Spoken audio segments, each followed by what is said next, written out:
सरगम पंत और गुरुमंत्र के खास एपिसोड में आप सभी का स्वागत है। और आज हमारे साथ है देश के सबसे बड़े गुरु astro scientist GD Vashishtha ji. जोरदार तालियों से स्वागत कीजिए गुरुदेव का। पर शो की शुरुआत करें उससे पहले हमेशा की तरह आपको याद दिला दूं कि फेसबुक पर गुरुमंत्र पेज को लाइक कीजिए। वहां गुरुदेव से आप सीधा अपना सवाल कर सकते हैं या फिर टीवी स्क्रीन पर फ्लैश हो रही ईमेल आईडी पर आप हमें मेल कर सकते हैं और इसके जरिए आपको हमारे शो पर कॉलर बनने का मौका मिलेगा। और अगर आप गुरुदेव से मिलना चाहते हैं तो उसके लिए टीवी स्क्रीन पर फ्लैश हो रहे फोन नंबर पर कॉल करें। इससे ज्यादा तरीके आपको और कहां मिलेंगे। इससे पहले आगे बढ़े, मेष, वृषभ और मिथुन राशि का आज का दिन का हाल कैसा रहेगा ये जान लेते हैं। सबसे पहले बात करते हैं मेष राशि वालों की।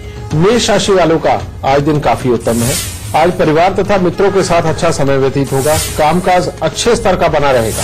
चुस्ती फुर्ती भी हर तरह से देखने को मिलेगी, परंतु खर्चे पे थोड़ी लगाम लगा करके रखें। ज्यादा खर्च हो गया तो टेंशन भी हो सकती है। राशि वाले अगर आज अपने स्वास्थ्य का थोड़ा ध्यान रख के चलते हैं तो दिन बहुत ही उत्तम। कामकाज में हर तरह की सफलता प्राप्त होगी। मन में नया जोश और चुस्ती फुर्ती वो भी बनी रहेगी और माता पिता की तरफ से भी अच्छा स्नेह प्राप्त होगा। मिथुन राशि वालों के लिए भी दिन ठीक ठाक है। शिक्षा के क्षेत्र में मनवांछित सफलता प्राप्त होगी। कामकाज अच्छे स्तर के चलेंगे और स्वभाव में एक अच्छी गंभीरता देखने को मिलेगी जिससे आप अच्छी इज्जत कमा सकते हैं। हम बचपन से ही देवता और राक्षस की कहानियां सुनते आए हैं। देवता वो जो दूसरों का काम करे, दूसरों की मदद करे। देवता वो जो पूजनीय है और राक्षस वो जिससे हम भयभीत हो उठते हैं। पर क्या ये राक्षस और देवता हमारे अंदर ही है या ये सिर्फ हमारे जहन का हिस्सा है? इसके बारे में आज हम बात करेंगे। गुरुदेव, पहला ही सवाल इससे संबंधित आपसे पूछना चाहती हूँ, क्या वाकई में देवता राक्षस होते हैं? बेटा, अगर इस धरती पर जो सबसे पुराने साइंटिस्ट रहे हैं, रिसर्चर रहे हैं, टीचर रहे हैं, यानी कि हमारे ऋषि मुनि और हमारे भगवान, जिन्होंने इतना कुछ सोच समझ करके ये ग्रंथ लिखे हैं, इतनी कहानियां हमारे लिए बना करके गए हैं, बेटा वो सच ही है। और सच बात है कि देवता कौन है? हर वो इंसान जो अपने परिवार का भरण पोषण बहुत अच्छे तरीके से करता है, जो अपने पड़ोसी का सुख दुख में साथ देता है, जो अपनी रिश्तेदारी को अच्छी तरह से निभाता है और रिश्तेदार के दुखी और सुख के ऊपर जाकर के खड़ा होता है, और जो इंसान अपने कर्म से कईयों को काम देने का काम करता है और उनके परिवार का भी भरण पोषण में खुद सहायक बनता है, किसी न किसी रूप में, कार्य रूप में भी लगा लो, तो बेटा वो हर इंसान देवता की श्रेणी में आता है। और राक्षस कौन होता है? राक्षस जो अपनी जरूरत को सिर्फ समझते हुए दूसरे से छीनने का काम करता है और दूसरे से छीनते हुए जो उसके परिवार के बारे में, उसके अपने शारीरिक हालात के बारे में नहीं सोचते हुए सामने वाले को चोट पहुंचा देता है, और वो बेटा राक्षस होता है। और जो इंसान की सिर्फ मानसिकता सिर्फ इतने तक ही हो कि मेरी जरूरत ये और ये मुझे किसी भी सूरत में चाहिए, तो बेटा ये राक्षसी मानसिकता ही होती है। ठीक है। जो लोग सिर्फ और सिर्फ अपने घर के लिए जीते हैं, सिर्फ अपनी जात बिरादरी को पकड़ करके सिर्फ उसी के लिए ऐसे हो जाते हैं कि नहीं मुझे तो इसी के लिए कुछ करना है, बाकी सारी दुनिया मेरी दुश्मन, बेटा वो अपने आप ना चाहते हुए भी वो राक्षसों की कैटेगरी में पहुंच जाते हैं। ये धरती को हमेशा से हर माशे के सूफी संतों ने, हर माशे के साधु संतों ने हमेशा से स्वर्ग बनाना चाहा।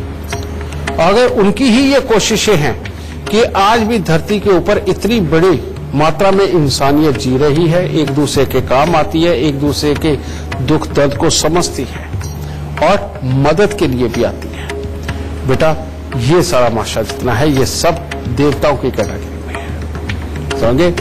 और जब भी कोई किसी के ऊपर एहसान करता है, जब किसी की जरूरत को पूरा कर देता है, किसी के बहुत बड़े दुख में कोई आकर के जब उसकी मदद करता है, तो मुंह से शब्द क्या निकलता है कि तुम तो यार मेरे लिए देवता बन के आए हो, तुम ही मेरे देवता हो। ये बात सत्य है। तो हम ही में से कोई देवता है। और जब कोई अपने स्वार्थ के लिए हमें लूट के ले जाता है, हमें चोट पहुंचाता है, हमारे लिए ही कुछ बहुत बुरा खड़ा कर देता है, जब अंदर खाते हमारे लिए प्लानिंग करके हमारे परिवार को तोड़ डालता है और हमारे बने बनाए कामों को जब कोई बिगाड़ देता है, तो बेटा वही राक्षस होता है और उसके लिए ही बद्दुआएं निकालती है। तो बेटा ये बात सत्य है कि ये राक्षस भी होते हैं, ये देवता भी होते हैं और सारे यहीं पे वास कर रहे हैं। और शायद यही कारण है कि दुनिया की इतनी ज्यादा जेलों के अंदर कोई कमी नहीं है, भरे ही पड़े हैं। ठीक है, तो बेटा ये तो सदियों से ही चलता आया है। समझे, जब से परमात्मा ने यह धरती बनाई है तभी ये साथ साथ ही पैदा हो गए थे बेटा, और वहीं से ये सिलसिला सारा चल निकला। गुरुदेव, अगर मनुष्य के अंदर ही देवता है और मनुष्य के अंदर ही राक्षस है, तो क्या ये भी संभव है कि एक घर में राक्षस और देवता प्रवृत्ति का मनुष्य एक साथ जन्म ले? हाँ बेटा, ऐसा ही होता है और हमेशा ही होता है। और अगर ऐसा ये ना होता तो रावण के घर में विभीषण कैसे पैदा होता? वो इंसान के रूप में आ गया। समझ गए? तो बेटा एक तरफ, दूसरी तरफ कुंभकर्ण भी पैदा हुए। ठीक है, और रावण बहुत बड़े ज्ञानी पंडित होने के कारण उनको स्वयं नहीं पता था कि वो ज्ञानी ब्राह्मण है या वो इंसान है या वो राक्षस है। तो वो खुद ही असमंजस में थे बहुत बड़े ज्ञानी। और ये जरूरी नहीं है बेटा कि सारी दुनिया का ज्ञान अर्जित करने वाला इंसान स्वयं के लिए भी सारे सवालों का जवाब दे सके, ये भी जरूरी नहीं होता। समझिए, तो सच बात है, एक ही घर के अंदर राक्षस भी पैदा हो सकता है, एक ही घर के अंदर देवता भी पैदा होता है। और ये तो एग्जाम्पल घर घर के अंदर भरे पड़े हैं कि एक बेटा अपने परिवार के लिए अपने आप को भी निछावर करने से नहीं चूकता और दिन रात की मेहनत करके अपने भाई बहनों के ऊपर, अपने माँ बाप के लिए, अपने परिवार की जरूरतों के ऊपर सब लुटा देता है। और दूसरा भाई इसलिए लड़ रहा होता है कि ये बेड मेरा है, ये कमरा मेरा है, ये अलमारी मेरी है। समझे, और ये मेरे को मिलना चाहिए, ये उसका हक नहीं बनता। अरे बेटा, बाप को भी हक डिसाइड करने का जो है छीन लेता है, बेटा वो राक्षस ही होता है। और जो अपना आप भी लुटा दे और छोटा होकर के भी सब कुछ बड़प्पन के काम कर दे, वो देवता ही होता है। तो एक ही घर में राक्षस भी पैदा होता है और देवता भी पैदा होता है। गुरुदेव, आपसे पूछना चाहूंगी, क्या पूजा करने से या साधना करने से असुर से सुर बन सकते हैं? क्योंकि ये तो हम सभी को ज्ञात है कि जो रावण थे वो बहुत ज्यादा पूजा करते थे, फिर उनकी राक्षस प्रवृत्ति कैसे थी? बेटा, राक्षस प्रवृत्ति इसका मतलब होता है घमंड। राक्षस प्रवृत्ति यानी कि तृष्णा। राक्षस प्रवृत्ति यानी कि किसी भी चीज को पाने के लिए किसी भी हद तक जाना। समझिए, ये सारी की सारी राक्षस प्रवृत्ति ही है। ठीक है, और सबसे बड़ी राक्षस प्रवृत्ति क्या होती है कि सिर्फ अपनी जरूरत का ख्याल रखना और वही चीज की जरूरत अगर सामने वाले को है तो वो भाड़ में जाए। ठीक है, ये सबसे बड़ी राक्षसी प्रवृत्ति है। रावण सदा से ही शक्ति का पुजारी रहा। उसने सदा से ही एक ही चीज चाही कि मेरे पास इतनी शक्तियां हो जाएं कि भोलेनाथ के बाद इस धरती को चलाने वाला मैं ही हूं। तो ये जो थॉट है, ये जो विचार है, ये अपने आप में राक्षसी हो गया। आज की डेट में भी आप विदेशों के अंदर देखो कि कोई ये बगदादी जैसे खड़े होकर के वो चाहते यही है कि हमारे असूलों के ऊपर कुछ चले। वो क्या है? वो राक्षसी प्रवृत्ति हो जाती है। एक तरफ वहीं पर आप देखो तो दुबई के अंदर या दूसरे लोग भी वो कोशिश कर रहे हैं कि नहीं, इस तरह का कुछ नहीं होना चाहिए, इस इंसान को यहां से हटाना चाहिए। वो सारे क्या है? वो देवता है साथ में। ठीक है, तो बेटा अपनी मंशाओं को ज्यादा बढ़ाना, अपने आप को और अपने लिए ही सोच करके और दूसरों के बहुत ज्यादा नुकसान करना, उनके दुख दर्द की परवाह न करना, ये राक्षसी प्रवृत्ति बन जाती है। तो रावण ने भी सिर्फ, हालांकि पाया साधना के बल पे, उसने पाने के लिए सात्विक तरीका अपनाया, लेकिन बाद में वो राज करने की प्रवृत्ति ने, वो जो ज्यादा ताकत के कारण दूसरों को दुख दिया, जिसके कारण वो राक्षस घोषित हो गया। ये नहीं है कि सचमुच में उनके सींग निकले हुए थे, ऐसा बिल्कुल नहीं था। और जैसे हमें टीवी पे वो राक्षस दिखाई देते हैं, ऐसे भी बिल्कुल नहीं थे वो, ठीक है। वो तो हमारे यहां सात्विकों में भी, तो आप देखो कि अगर भीम का बेटा था घटोत्कच, तो वो भी तो इतना लंबा चौड़ा था, ठीक है। तो बात वो नहीं। और अगर हम खाटू श्याम जी की आप कहानी सुनी होगी, जो खाटू जी थे कौन थे, वो भी इतनी विशाल काय दे लिए हुए थे, समझे। तो बेटा इस तरह से नहीं है, किसी स्ट्रक्चर से, रंग रूप से आप बिल्कुल नहीं पहचान सकते कि कौन राक्षस है और कौन देवता। ये तो सामने वाले की जब मंशा सामने आती है और उसका दिमाग समझ आता है, उसका कर्म समझ आता है, तो तब डिसाइड करना पड़ता है कि ये राक्षस है और ये देवता है। बातचीत का सिलसिला जारी रहेगा, पर उससे पहले कर्क सिंह और कन्या राशि वालों का आज का दिन का हाल कैसा रहेगा, ये जान लेते हैं। कर्क राशि वालों के लिए आज दिन बहुत ही शुभ है। आज जो भी कार्य करेंगे उसमें सफलता मिलेगी। मित्रों के साथ में अच्छा समय व्यतीत होगा। पारिवारिक सुख भी बहुत अच्छा बना रहेगा और शुभ समाचारों की प्रधानता रहेगी। सिंह राशि वालों के लिए अपने लिए तो दिन उत्तम है। आप जो भी आशा मन में करेंगे वो पूरी होगी, परंतु परिवार में किसी न किसी का स्वास्थ्य भी खराब हो सकता है और परिवार की तरफ से ही कोई मानसिक तनाव उत्पन्न हो सकता है। कन्या राशि वालों के लिए आज दिन बहुत उत्तम नहीं है। अगर आज आपको कहीं पर भी बाहर या घर में किसी मंगल कार्य के अंदर जाना पड़े तो थोड़ा संयम बना करके रखें, क्योंकि बेमतलब का किसी के साथ में वाद विवाद उत्पन्न होकर के आपके ऊपर आरोप के हालात बन सकते हैं और घर में भी किसी न किसी का स्वास्थ्य खराब हो सकता है। गुरुदेव, आज गुरु मंत्र इतना बड़ा कार्यक्रम हो गया है कि देश के अलग अलग कोने से हमारे साथ लोग इस कार्यक्रम का न सिर्फ हिस्सा बन रहे हैं, बल्कि आपसे कई सवाल करने के लिए वो यहाँ पे उपस्थित भी हैं। तो यहाँ पे दर्शक जो सवाल पूछना चाहते हैं वो कर सकते हैं गुरुदेव से। अच्छा, सबसे पहले गुरु जी आपके चरणों में प्रणाम करता हूँ और मैडम जी आपका भी धन्यवाद करता हूँ। मेरा नाम आनंद प्रकाश शर्मा है। जिला हापुड़, तहसील धौलाना, ग्राम निधावली से आया हूँ। ठीक है, मेरे साथी लोग भी बहुत आए हैं। मैं बहुत आज सौभाग्यशाली मानता हूँ अपने आप को गुरुजी कि आपके आज दर्शन मैंने पाए। माता रानी आपको पहले भी मैंने सुना है वैसे दूरदर्शन पे। ठीक है, तो पहले मैं सबसे प्रार्थना ये कर रहा हूँ आपसे, मुझे मेरे परिवार को कल्याण का आशीर्वाद दें। बताओ राजे, क्या जानना चाहते हो और किसके लिए जानना चाहते हो? मेरी 3 बातें हैं मुख्य।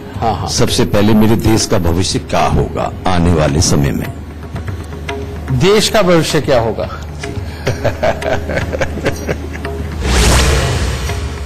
बेटा, अगर मैं तुम्हें इसका जवाब दे भी दूं जी, तो इसको मानने वाले लोग नहीं होंगे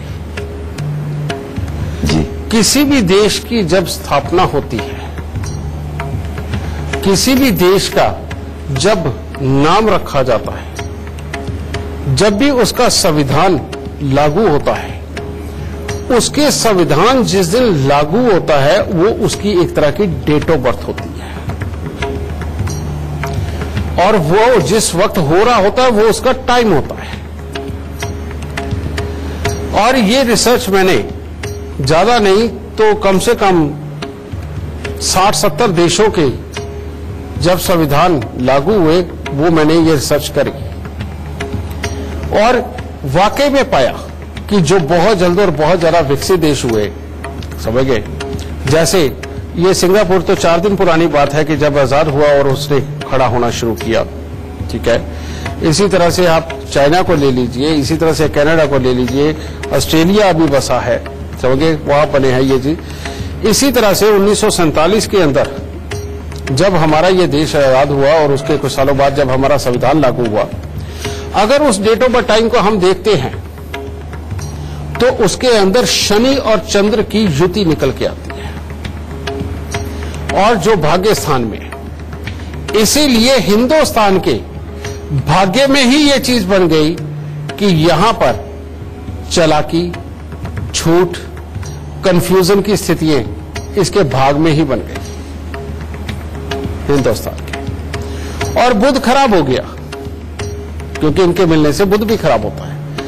बुध खराब होने की वजह से हमेशा प्लानिंग ही खराब होती है और एग्जीक्यूट नहीं होती। तो अब सरवाइव कौन कर रहा है? जो कुर्सी पे बैठ के अपने फायदे के लिए लोगों को मीठी बोलियां बोल के उनको झांसे देकर के जो कमा रहा है वो कमा रहा है, समझ गए? और जो सिंपल लोग हैं वो बातें सुन के ही थोड़ी देर में खुश हो जाते हैं, समझे? तो बेटा, अगर मैं ये बात कोई राजनीतिक या कुछ और होकर नहीं मैं बोलना चाहता, समझ गए?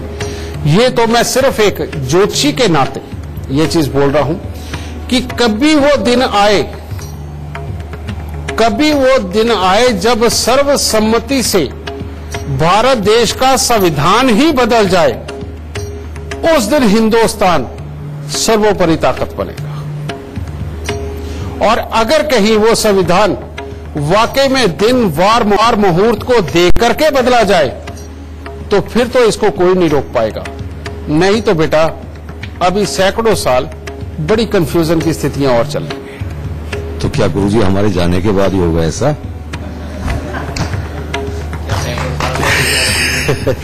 ऐसा चाहता हूं। परमात्मा, मैं तो आशीर्वाद यही दे सकता हूं कि जल्द से जल्द कुछ ऐसा हो कि तुम्हारे जीते जी ये काम हो जाए। क्या मैं देश के लिए प्रार्थना कर सकता हूं? किसी रूप में मुझे आप उपाय बता सकते हैं? मैं कर सकता हूं छोटा मोटा उपाय इसके लिए? जी बेटा, इसके लिए मैं उपाय अगर बता दूं तुम शिद्दत से कर लोगे। तुम्हारे साथ में और 100 लोग, 500 लोग, 1000 लोग वो भी कर लेंगे। पूरे देश को मैं ये उपाय कहां से करवाऊं? अगर हम इस चीज की शुरुआत भी करते हैं तो तब हम जिस जगह पे आकर के बैठे हुए हैं, मुझे गुरु मान के, तुम्हें अपना मान के, तुम्हें अपना भाई मान के, बहुत सारी दुनिया तो साथ जुड़ जाएगी, लेकिन बेटा तब भी उपाय संपूर्ण नहीं होता, क्योंकि उपाय देश के लिए है, उपाय देश के लिए है। तो इसलिए अगर ये उपाय करना है तो बेटा हमें ये उस चीज का इंतजार करना पड़ेगा कि जब एक बहुत ही अच्छी कुंडली का शख्स निकल के आए और वो ये काम करके हमारे लिए हमें एक तरह का तोहफा दे करके चले जाए। बेटा उस वक्त तक का इंतजार करना पड़ेगा। भाई ये तो कुदरत ही उपाय करेगी अब। अच्छा, सर दूसरा सवाल बस गुरुजी फाइनली कर रहा हूं, क्योंकि सभी लोग बैठे। मैं अपने बेटों की कामयाबी से कुछ संतुष्ट नहीं, सेटिस्फाइड नहीं। कितने बेटे हैं? 2 बेटे हैं। बड़ा बेटा जॉब कर रहा है अभी फिलहाल, छोटे ने जॉब छोड़ दिया, वो बिजनेस की तरफ चला गया। मैंने बहुत पैसा लगा दिया है। बेटा तुम बहुत मीठी बातें करते हो, लेकिन उस बुजुर्ग अम्मा की तरह है, जिस तरह भगवान से मांगती है, कहती है कि परमात्मा मेरे पोते को ना मैं सोने की थाली में खाना खाते हुए देखूं। यही चाहता हूँ गुरुजी। चाहता तो यही है। तो उसने अपनी उम्र भी मांग ली, उसने सोने की थाली भी मांग ली और पोता भी मांग लिया। बेटा अभी छोटा था। तो बिजनेस में कुछ लाभ नहीं हो रहा, बहुत पैसा लगा दिया है। तो बेटा एक डेट ऑफ बर्थ टाइम दो, ताकि मैं तुम्हें तुम्हारे मैं अपनी डेट ऑफ बर्थ बता सकता हूँ, बस जिसकी मर्जी बताओ। 1/5/55 है मेरी। 1/5/55 1955। समय कितना है? समय याद नहीं, माता जी चली गई। बेटे 2 है या कोई तीसरा भी था? 2 हैं, तीसरे का पता नहीं है, 2 ही हैं। आपके पिताजी क्या करते रहे? मेरे पिताजी चले गए मुझे छोड़ के। मैं बहुत दुखी हूँ दोनों के जाने से। बाद में कब छोड़ के गए? 13 में चले गए मेरे पिताजी, और 2013 में ना बेटा? हाँ ठीक है। और माता जी चली गई 16 में। माता जी चले गई 16 में? हाँ, यानी लंबी उम्र। 15 के लास्ट में। हाँ। तुम्हारा काम किस चीज का रहा है? मैं तो रेलवे पेंशनर हूँ सर। रेलवे पेंशनर, पेंशन पर आता हूँ। नई दिल्ली पहाड़गंज में रहते थे पहले, शीला सिनेमा के पीछे पढ़ते थे रामनगर में, टेंट में। तुम्हारी कुंडली के अंदर राहु देव 5वें स्थान के ऊपर बेटा। ये योग एक ऐसा योग है जो वाकई में औलाद की कामयाबी के लिए खराबी के योग देता है। पूरी तरह से नहीं उभरने देता। जो लिखाई पढ़ाई हो, जो कुछ सीखा जाए उसके अकॉर्डिंग लाभ नहीं आने देता है। एक ये। लेकिन तुम्हारा अपना भाग अच्छा रहा है। सारी जिंदगी के लिए ये काम भी देता है, लंबी आयु भी देता है और घर में सुख समृद्धि की किसी तरह से कमी नहीं देता ज्यादा। लेकिन ये राहु बार बार लाभ को खराब करता है, बच्चों की तरफ से तकलीफों को योग देता है, इसका इलाज करना पड़ेगा। और पत्नी पक्ष थोड़ा सा कमजोर रहता है, या तो उसको सेहत की खराबी या उसके स्वभाव की खराबी। पत्नी का क्या हाल रहा? पत्नी बस मेरे साथ जुड़ी रहती है, परिश्रम करती है मेरे साथ, पीछे पीछे रहती है। उनका स्वास्थ्य और स्वभाव कैसा है? बीच में कभी गड़बड़ा जाता है, कोशिश करते तो संभल जाता है। ठीक है, तो बेटा इसको ठीक करने के लिए सबसे पहले तुम्हें अपने घर की दहलीज के ऊपर चांदी का पतरा लगवाना पड़ेगा। जितनी बड़ी दहलीज है उतना चांदी का पतरा लगाओ। और उसके बाद में 43 दिन लगातार 500 ग्राम जौ दूध के साथ धोकर के उनको जल प्रवाह करो। और एक कुत्ता घर में पालो और पत्नी के वजन के बराबर जवार लेकर के हर साल मंदिर में देना शुरू करो। इतना सा करो, परमात्मा की दया से बच्चे सेट होने शुरू हो जाएंगे। तो ये जो वगैरह मैं खुद करूँ ना गंगा में, ये सारे उपाय चाहे तुम करो चाहे अपने बच्चों से करवा दो, एक ही खून है, एक ही असर आएगा। और पत्नी के बराबर वजन में क्या तो बेटा ये जवाब मैं नहीं दूंगा, ये मेरे यहाँ बच्चे बैठे उनसे पूछना है, ठीक है जी? क्योंकि उपायों को पूरा समझाना एक एक करके वो बहुत तकलीफ नहीं होता है, इसीलिए। अच्छा गुरुजी, मुझे या मेरे परिवार को आप आशीर्वाद दें। माता रानी खुशियां दे, सुख दे, कामयाबी दे। वक्त हो गया है एक छोटे से ब्रेक का, फौरन हाजिर होते हैं। इसके बाद आप सभी का स्वागत है। मैं हूं सरगम पंत और आप देख रहे हैं गुरु मंत्र।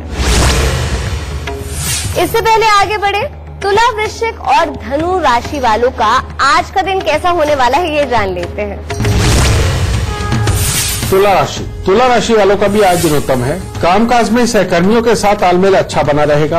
आज आपका प्रभाव दूसरों पर बहुत ही उत्तम पड़ेगा और परिवार के लोगों के साथ में भी अच्छे हालात आपके बने रहेंगे। वृश्चिक राशि वालों के लिए आज आराम का दिन है, क्योंकि परिवार के सदस्यों से हर तरह का सहयोग तो प्राप्त होगा। गृहस्थ जीवन भी बिल्कुल सामान्य होगा, परंतु शरीर में आलस्य की प्रधानता बनी रहेगी। पढ़ाई लिखाई करने वाले बच्चों का पढ़ाई लिखाई में पूरी तरह से मन नहीं लगेगा। धनु राशि वालों का आज का दिन बड़े बुजुर्गों के साथ मेल मिलाप के लिए बहुत उत्तम है। उनका आशीर्वाद प्राप्त करने के लिए हर तरह से उत्तम है, परंतु बढ़ते दिन के साथ में क्रोध की मात्रा ज्यादा बढ़ सकती है, जिसके कारण बेवजह के वाद विवाद उत्पन्न हो सकते हैं और अपने स्वास्थ्य पर भी इसका बुरा असर हो सकता है। तो इसीलिए आज संयम से दिन निकाले, अच्छा रहेगा। गुरुदेव, अभी आपने बताया कि असल मायनों में राक्षस कौन है। मैं आपसे पूछना चाहूंगी कि क्या हमारा रहन सहन या जो हम खाते हैं वो भी हमें राक्षस या देवता बनाता है? बिल्कुल, ये बात बिल्कुल सत्य है और सदियों से ये कहावत है कि जैसा खाओगे अन्न वैसा होगा मन। ये बात सत्य है, लेकिन आपने सुना होगा कि पहले ऐसे परिवार भी हुआ करते कि जिनके घर के अंदर मसूर की दाल भी नहीं खाई जाती थी। ऐसे घर होते थे जिनमें लहसुन प्याज कभी नहीं इस्तेमाल होता था, समझे? ऐसे परिवार होते थे कि जिनके घर के अंदर तामसिक भोजन किसी भी प्रकार का हो वो सख्त वर्जित होता था, ठीक है? पर ये ऐसा हुआ क्यों? इसके लिए भी हमारे देवी देवताओं ने हमें बहुत कुछ समझाया है। क्या हुआ था, जब समुद्र मंथन हुआ तो उसमें से तो एक से एक बड़ी चीजें निकली और समुद्र मंथन में अमृत भी निकला, अमृत कलश। अब लड़ाई किसकी हो गई? फिर वही तुम्हारे वाली बात कि देवताओं और राक्षसों में लड़ाई होगी कि ये तो हमारा है, ये तो हमारा है, क्योंकि उसको जो पी लेगा वो अमर हो जाएगा, सब जानते हैं, ठीक है?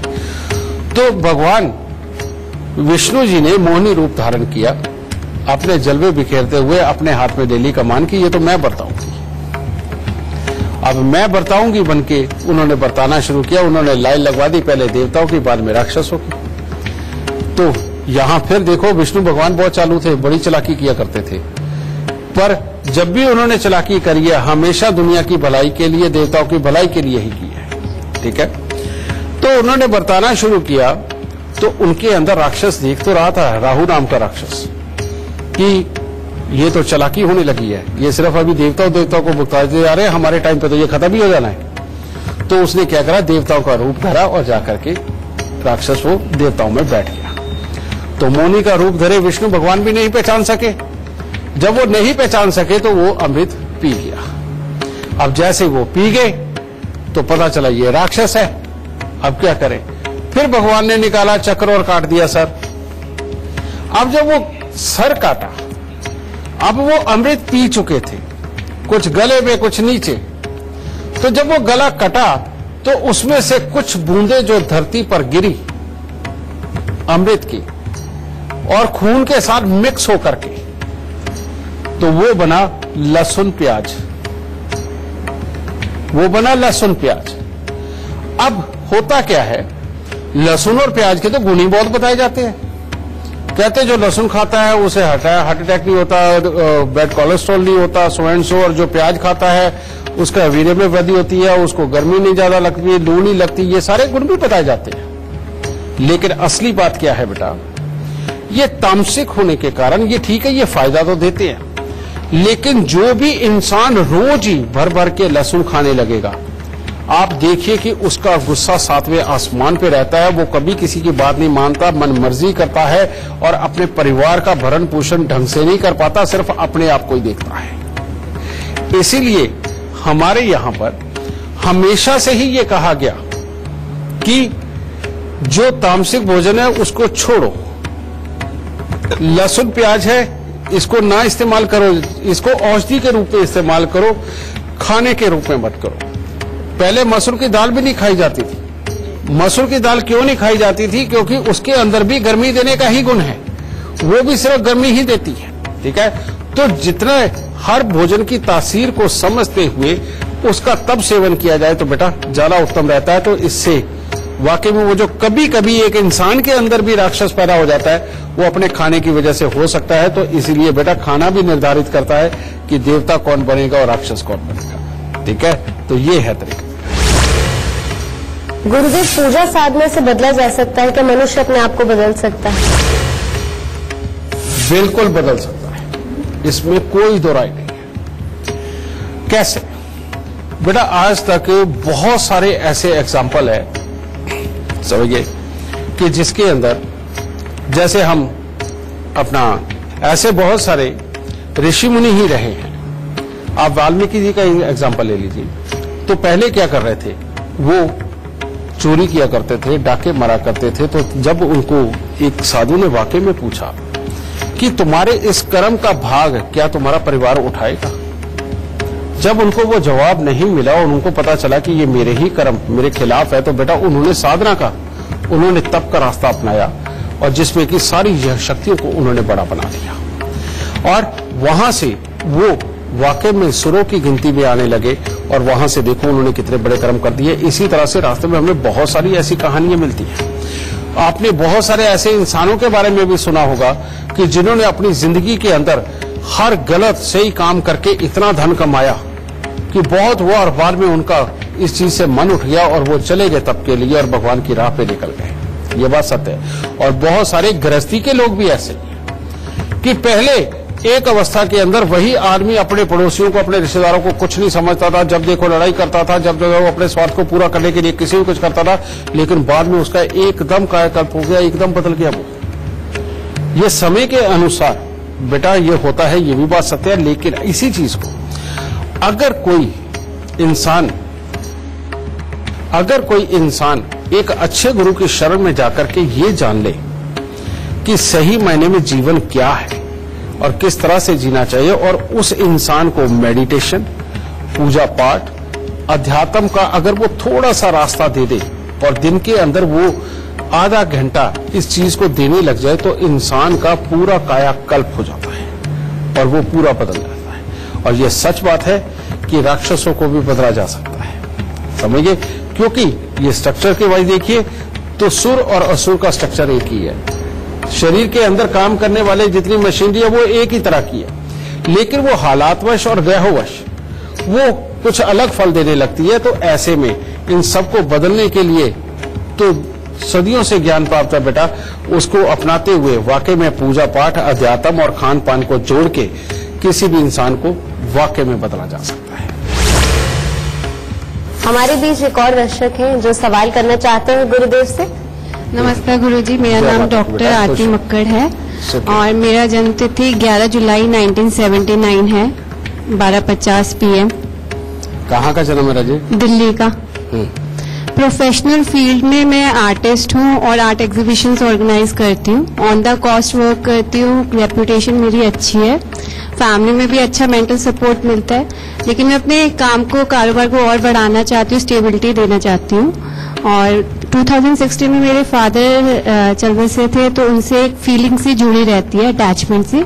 मैं चाहती हूँ कि उनके लिए कुछ ट्रिब्यूट किया जाए। ऐसा क्या करना चाहिए मुझे?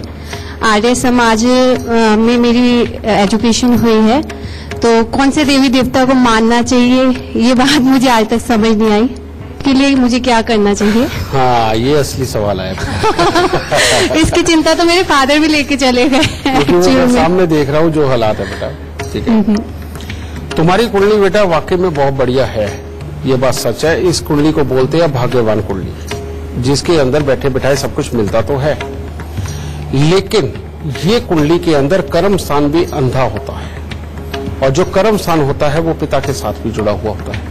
लेकिन ये अंधा तो है, लेकिन क्योंकि यहाँ बृहस्पति भी है, बुध भी है, तो दोनों का एक्टिव भी है। ये वाली कुंडली बड़ी अजीब सिचुएशन की कुंडली होती है कि जिसके अंदर कर्म स्थान एक्टिव भी है और अंधा भी है, यानी कि काम के फल अच्छे मिलेंगे भी, खराब भी होंगे, अच्छे मिलेंगे भी, खराब भी होंगे, कहो जो मर्जी, ठीक है।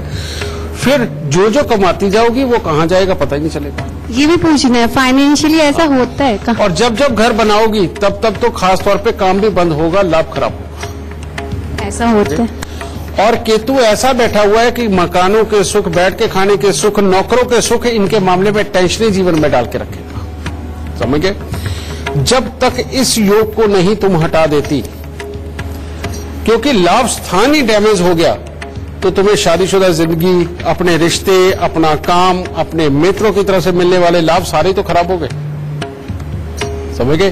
तो इसके लिए उपाय है, सबसे पहले 500 ग्राम चूना, 5 पुरानी कील काले सफेद कपड़े में लपेट के 43 दिन लगातार जल प्रवाह करना, ये पहला उपाय। और दूसरा उपाय है 43 दिन तांबे का छेद वाला पैसा लेकर के उसको जल प्रवाह करना। जिस दिन ये दोनों उपाय हो गए, तो वो जो बेकार के विचार, जो शादीशुदा रास्ते के रोड़ा, वो सबसे पहले साफ हो जाएंगे दिमाग से। और दूसरा, काम काज के लिए खुल के सारे हालात सामने आ जाएंगे, और उसके बाद तुम्हें कभी भी रुपए, पैसे और काम की वजह से कभी जिंदगी में नहीं तरसना पड़ेगा, ठीक है। खुश रहना। इससे पहले आगे बढ़े, मकर, कुंभ और मीन राशि वालों का आज का दिन का हाल कैसा रहेगा, ये जान लेते हैं। मकर राशि, मकर राशि वालों के लिए कामकाज के लिए तो ठीक ठाक दिन है, परंतु अगर हो सके तो आज यात्राओं का प्रोग्राम बिल्कुल ना बनाएं, क्योंकि उसमें किसी भी प्रकार की अनहोनी घटना घटित होने का अंदेशा है। स्वास्थ्य को लेकर के भी कोई चिंता बन सकती है, और जो पढ़ने लिखने वाले बच्चे हैं उनको आशानुरूप सफलता दिखाई नहीं दे रही आज। कुंभ राशि, कुंभ राशि के बच्चों के लिए तो दिन ठीक ठाक है कि हर तरह से उनकी पढ़ाई लिखाई के लिए, उनके खेल कूद के लिए, परंतु कुंभ राशि के जो वयस्क है, किसी से भी विवाद भारी पड़ सकता है, बेमतलब के आरोप लग सकते हैं, और आर्थिक परेशानियां भी सता सकती हैं। मीन राशि वालों के लिए आज का दिन बहुत ही उत्तम है। परिवार की तरफ से हर संभव सहायता प्राप्त होगी। आप अपनी जिम्मेवारियां अच्छी तरह से निभाने में सफल होंगे, और आप जो भी कार्य करेंगे उसमें आज आपको सफलता प्राप्त होगी। तो चलिए, इससे पहले आगे बढ़े, इस वक्त हमारे साथ एक लाइव कॉलर जुड़ गई है। हमारे साथ पिंकी चौहान इलाहाबाद से जुड़ी हुई हैं। पिंकी, गुरुदेव से आप अपना सवाल करें, उससे पहले आप हमें अपने जन्म की तिथि, समय, स्थान बता दीजिए। गुरु जी प्रणाम, मेरा नाम पिंकी चौहान है, मैं इलाहाबाद से बोल रही हूँ। मेरा डेट ऑफ बर्थ है 7 अगस्त 1989, मैं दिन रविवार, समय शाम को 4:20। समस्या मेरा ये है कि घर की स्थिति ठीक नहीं रहती है। दोनों मियाँ बीवी हम लोग कमाते हैं, फिर भी घर का खर्चा पूरा नहीं हो पाता है। कुछ आप ऐसा उपाय बताइए ताकि घर की समस्या दूर और शारीरिक कष्ट मेरे में बहुत रहता है। बेटा पिंकी, तुम्हारी कुंडली में वाकई में काफी खराब योग है। भाग्य स्थान के अंदर जब चंद्रमा बैठ जाता है तो मन की शांति, घर के अंदर की सुख शांति को टोटली भंग कर देता है। और बार बार ये हालात ऐसे ही उत्पन्न होते हैं कि जिसके अंदर समृद्धि को लेकर के भी तरसना पड़े और घर के अंदर की सुख शांति खराब हो। और एक और खराब योग, शुक्र का अष्टम भाव में होना, ये पति पत्नी के निजी सुखों के लिए, अपने स्वास्थ्य के लिए और घर के लोगों के स्वभाव के लिए ये बहुत ही खराब योग बनता है। ऐसे में जब भी तुम्हारे यहाँ घर की छत के ऊपर तुम लोग कुछ भी बनाओगे या घर का छज्जा या कोई टॉयलेट बाथरूम रिपेयर करोगे, तब ये तकलीफें और बड़ी हो जाएगी, जो आपसी कलेश को भी और रुपए पैसे को लेकर के तकलीफों के योग बनाएगा। तो इस योग को ठीक करने के लिए बेटा पहले उपाय करो। सबसे पहले तुम अपने वजन के बराबर जवार लेकर के वो मंदिर में दो और उसके बाद में 43 दिन लगातार 4 पीले नींबू बिना दाग के वो लेकर के वो मंदिर में दो। उसके बाद तुम्हें कंटिन्यूसली जो उपाय करना वो यही होगा बेटा कि हर सोमवार को दूध और चावल लेकर के मंदिर में देते रहो और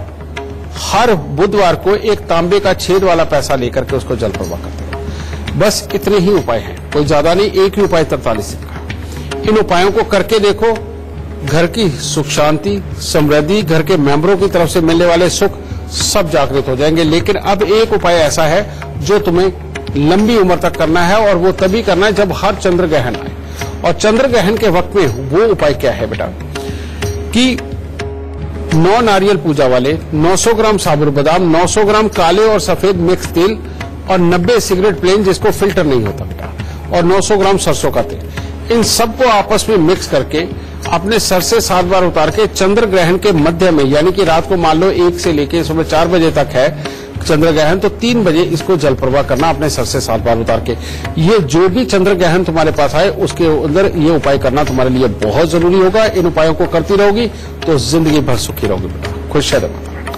तो मनुष्य के अंदर ही राक्षस है और मनुष्य के अंदर ही देवता है, पर ये आप लोगों पर निर्भर करता है कि आप लोग किस प्रवृत्ति को अपने ऊपर हावी होने देते।